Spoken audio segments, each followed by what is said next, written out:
Y así llegamos, ¿sí?, al momento bisagra con el cual David y estos hombres se toparon y que hemos leído en el texto bíblico de 1 Samuel capítulo 30. ¿Qué había pasado en Siclac, ciudad de David? ¿Qué había pasado? ¿Quién la había invadido? Amalek. ¿Y qué había hecho Amalek? La había asolado, la había devastado. ¿Sí? Aún había quemado todo a fuego. ¿Sí? Estos amalecitas, acérrimos enemigos de Israel, ¿sí?, fiel a su estilo, atacan a traición. Si ustedes van a Deuteronomio capítulo 25, versículo 17 al 18, allí Moisés le pide a Dios: acuérdate de Amalek cuando atacó al pueblo por la retaguardia, atacando a los débiles, enfermos y ancianos y niños de la congregación. Así es el diablo, cobarde. Decí conmigo, diablo cobarde. Va por la retaguardia. Por eso la iglesia tiene que cuidar sus espaldas. ¿Y cómo nos cuidamos las espaldas? ¿Sí? ¿Cómo eran las corazas que tenían los romanos, los escudos? Ellos tenían escudo para la parte delantera, pero para la parte trasera no. ¿Y cómo se cubrían? Unos con otros, espalda con espalda. Así tiene que ser la iglesia, unidos en la unidad del Espíritu, cuidándonos unos a otros. Decirle que tenés al lado: voy a cuidar de tu vida. Voy a cuidar de tu vida. Cuidá de la mía. Acordate de mí en tus oraciones. Orá por mi vida, orá por mis cosas. Yo voy a estar orando por vos también. ¿Qué te parece? ¿Amén? Bueno, entonces volvemos. Los amalecitas, estando los hombres de guerra en la ciudad, atacan Siclac, ciudad de David, la saquean, la queman, se llevan cautivas a las mujeres y a todo lo que estaban allí, desde el menor al mayor, dice la Escritura, junto con los bienes ganados y todo lo que hallaron a su paso. Y menciona la Escritura sin dar muerte a nadie, pero eso no hacía más benévolos a los amalecitas. Se llevaron todo, se curraron todo, pero no mataron a nadie.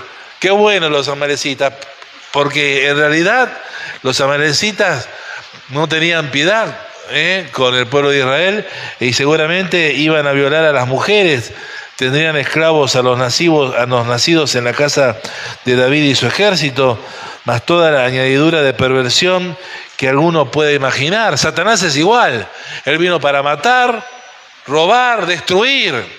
Él es homicida, es mentiroso. Él no va a hacer una sola cosita, viene por todo. Y es tu labor y mi labor echarlo fuera. ¿Qué tenemos que decirle al diablo? Fuera bicho, muy bien.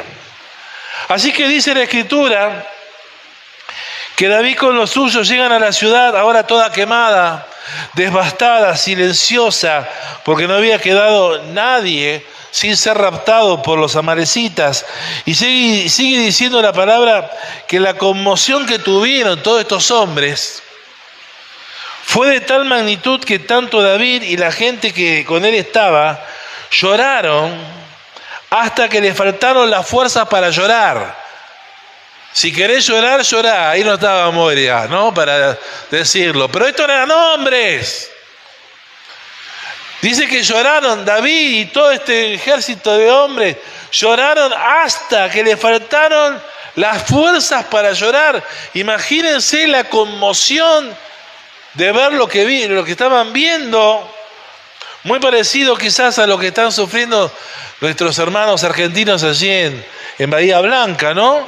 Luego de encontrarse con la destrucción y el daño que ocasionó esta tremenda lluvia y toda esta tremenda inundación, sufrimiento extremo, veían las noticias, dolor pulsante, gente dice: lo perdí todo, desesperación ante algo que de buenas a primeras cambió para siempre, y sin aviso el presente que ellos tenían.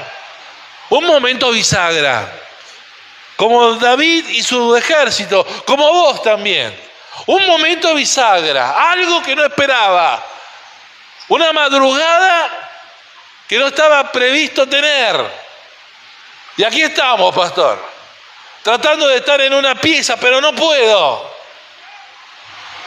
Ahora bien, veamos cómo fue la reacción del ejército de David y cuál la de el mismo David, ¿no? Una reacción, la del ejército de David, y cuál fue la reacción de David. Porque el momento bisagra era muy amargo en sus vidas, tanto para David como para el ejército. ¿Están de acuerdo? Porque no había quedado nada. No es que dijeran, le dejamos las mujeres, le dejamos la suegra a David acá. No, todos se llevaron. No había quedado nada. Así que el momento bisagra era muy amargo, tanto para David, como comandante de ese ejército, como para el mismo ejército. Era necesaria una decisión. Estaban buscando una solución para enfrentar ese tiempo. Sin embargo, la forma de reacción ante el mismo conflicto no fue igual. ¿Qué hizo el ejército de David? Dice capítulo 30, versículo 6, en su primera parte, que David se angustió mucho porque el pueblo hablaba de apedrearlo, pues todo el mundo estaba en amargura de alma, cada uno por sus hijos y por sus hijas. Me imagino el comentario: ¿quién me habrá mandado a mí a seguir a este? Si yo hubiera estado, al menos hubiera podido pelear. ¿Y ahora qué me queda? Nada. No tengo casa, mi familia está, no sé qué pasó con ellos, porque ellos no había Telemundo, o Telenoche o Telenoticias. No sabían lo que había pasado, solamente no había quedado nada por causa de que los amalecitas se habían llevado todo. Y el ejército de Israel, en otras palabras, entonces, quería matar a David a pedradas, haciéndolo culpable de la desgracia que vivían. ¿Conocen gente con piedras en sus manos buscando culpables? Yo conozco varios. Preguntar a que tenés al lado, ¿vos sos uno de esos? Porque le estoy hablando a creyentes en esta noche. A gente que se dice que es del Señor. Se esperaba, escúcheme usted que es de Cristo, se esperaba que ellos pudieran leer este ejército, los acontecimientos que estaban padeciendo, y ellos clamar al Dios que conocían, porque David los estaba influenciando para que pudieran operar bajo la cobertura, bajo el manto del Dios de Israel, como David mismo clamaba para a la postre tener un correcto consejo respecto a los pasos a seguir. Pero esto eran muy vagonetas. Como muchos en la iglesia que quieren la oración del pastor. Diga, menos mal que acá no pasa, eso acá no pasa. O la oración del líder. O que la descripción de la realidad te la haga otro. Pero que no están dispuestos a pagar el precio de ir a los pies del Señor y a la palabra, hasta encontrar el consuelo y la dirección necesaria para enfrentar el momento bisagra. Pero, y por no hacerlo, qué interesante, ¿no? Se entregaron a ese entendimiento atado a frustración, a decepción, a bronca, a rencor. Todo un cóctel de penurias que necesitaban un canal para descargarlas, y ese era David. Hoy leía un artículo en la revista Viva del Radio Clarín de un actor conocido, cómico, que él echaba culpa a los padres, ¿no? Por toda una mala vida vivida. Recién, dice, a los 50 años estoy recién superándome. Siempre buscando a alguien en quien descargar lo que en realidad debemos depositar a los pies de Cristo, ¿no? Así que estos jóvenes, estos hombres, podemos decir, habían salido de la cueva de Adulán, pero la cueva de Adulán no había salido de ellos, seguían pensando mal. Esa fue la reacción del ejército. Pensaban mal. ¿Alguien está pasando un momento bisagra? ¿Cómo estás pensando este tiempo? ¿Bien o mal? ¿Cuál es el fruto del pensamiento que estás teniendo? ¿Salida o pozo de la desesperación? Sin embargo, qué distinta fue la reacción de David, ¿no? David estaba muy afligido, muy angustiado, mal en lo anímico, sin respuesta como el resto. Alto golpazo, diríamos nosotros. No se la esperaba. Él estaba afectado igual que los demás, le habían sacado todo. De un momento a otro todo se le derrumbó, todo estaba derrumbado. Dice el versículo 6 que él en su angustia fue el único de aquel lugar que se sobrepuso a eso que estaba a ese dolor tan intenso. Diga conmigo, sobreponerme. Grítelo, sobreponerme. Y añada esto, sobreponerme con Dios. Dígalo más fuerte, sobreponerme con Dios.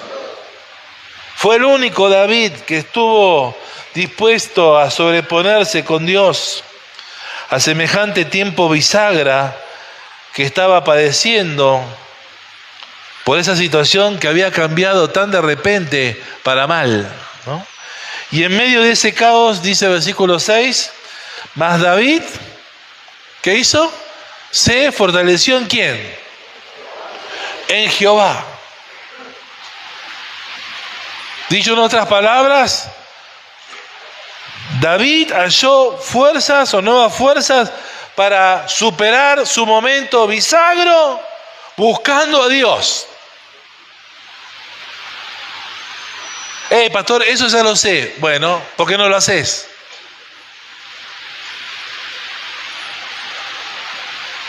Y el versículo 8, porque uno dice, ¿y cómo se fortaleció?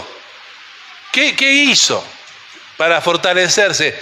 La misma escritura que hemos leído lo aclara. Dice el versículo 8 que rápidamente fue a Dios, fue al Señor en oración, con un clamor directo al trono de la gracia, diciendo, Padre Celestial, quiero consultarte, ¿debo perseguir a los amalecitas? Dime qué hacer, dame directivas. Y como resultado de eso recibió la voz de Dios que le dijo, bueno, hacelo, o decir, en otras palabras, escuchar la voz de Dios dándole seguridad y éxito en la empresa que él iba a iniciar por adelantado, porque si ustedes se fijan en los versículos 18 y 20, lo que él le pidió a Dios, en el versículo 8, Dios se lo concedió y libró David todos los amalecitas, todo lo que los amalecitas habían tomado, y asimismo libertó David a sus dos mujeres, y no le faltó cosa alguna, chica ni grande, así de hijo como de hijas, del robo y de todas las cosas que les habían tomado, todo lo recuperó David. Tomó también David todas las ovejas y el ganado mayor, y trayéndolo todo delante decían, este es el botín de David. Esta noche hay gente que tiene que irse de este lugar y que la gente le señale diciendo, este tiene un botín en sus manos, porque en su momento bisagra estuvo buscando a Dios y Dios le dio dirección, y el resultado es una gran bendición que se está llevando a cuesta. ¿Cuántos creen esto? Si lo cree, denle un aplauso al Señor entonces. Decí conmigo, yo soy esa persona. Voy a tener un botín en mis manos que Dios me va a dar por causa de buscarlo en mi momento bisagra. Y uno dice, wow, qué buen final para esta historia. Podríamos decir chan chan y nos vamos, ¿no? Está bárbaro. Qué buen final. Me gustan los finales felices de Dios. ¿A vos? Pues bien, traigamos esto a nuestro presente. Porque acá yo conozco de gente que no está teniendo finales felices. Traigámoslo hoy acá, a vos y a mí. A vos que estás combatiendo un momento bisagra en tu vida, que no la estás pasando bien, que en tu realidad presente, en la realidad que te encontrás, estás sufriendo. Bueno, yo quiero decirte, y no es una palabra bonita, creo firmemente que el Espíritu Santo te ha traído aquí esta noche para impartirte una profunda convicción personal del Señor en tu vida si lo dejas, ¿no? Porque Él no te va a forzar a que creas algo. Es tu decisión creer en algo. Y obviamente no en cualquier cosa, sino en lo que es para tu bien, lo que dice la palabra de Dios. Y puedas expresar lo que dice el Salmo 31, versículo 14, que mencionamos hace un ratito, al exclamar, mas yo en ti confío, Dios, en mi momento bisagra. Mas yo en ti confío, oh Dios, en mi momento duro, en esto que me madrugó, en esto que no lo puedo superar, en esto que no lo puedo, no sé cómo barajarlo, ni sé cómo va a ser siquiera mi día mañana. Y digo, tú eres mi Dios, tú eres mi Dios, a ti voy a ir por consejo, vos me vas a mostrar los pasos a dar, en tu mano están mis tiempos, no está en la mano de Amalek mis tiempos, no está en manos de Amalek tu tiempo, no está en manos de Amalek tu tiempo está en Dios. Dice la Biblia que el Señor va a elegir nuestras heredades. No es Satanás el que te va a decir a vos la heredad que vas a tener. Mi abuelo con cáncer, mi papá con cáncer, yo con cáncer. Minga. Del griego mingus, del hebreo mingoche. ¿Quién te dijo? Vos podés declarar, yo tengo en mí la bendición de la palabra, la promesa que me dice que por la llaga del Señor Jesucristo he sido yo sanado. Esa es mi herencia. Por eso ningún pronóstico, ningún diagnóstico va a ser pronóstico para un hijo de Dios. Y eso lo podés aplicar a cualquier ámbito de tu vida. Ahora la pregunta concreta que te hago, y ya vamos a la conclusión, le pido a Claudio que pase, los músicos. ¿Con quién te sientes más identificado en este momento? Y le hablo a los que están con momentos bisagras o situaciones que no están sabiendo leer en su vida. ¿Con quién estás más identificado en este momento? ¿Con el ejército?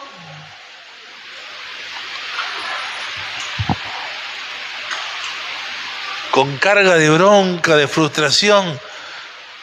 Aún de levantar el puño y decir, ¿por qué Dios? ¿Por qué Dios? ¿Por qué?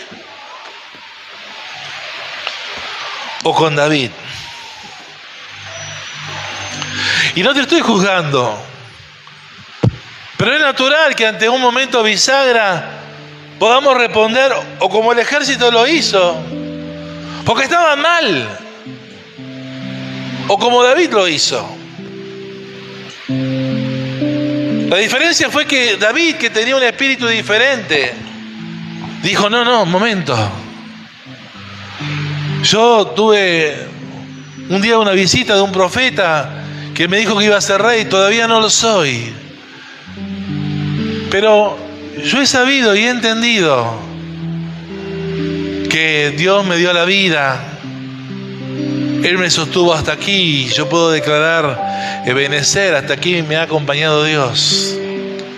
Y no sé cómo Dios le va a hacer, pero Dios me dice me viene en este tiempo a decir, hay esperanza para tu porvenir. Jeremías 29:11.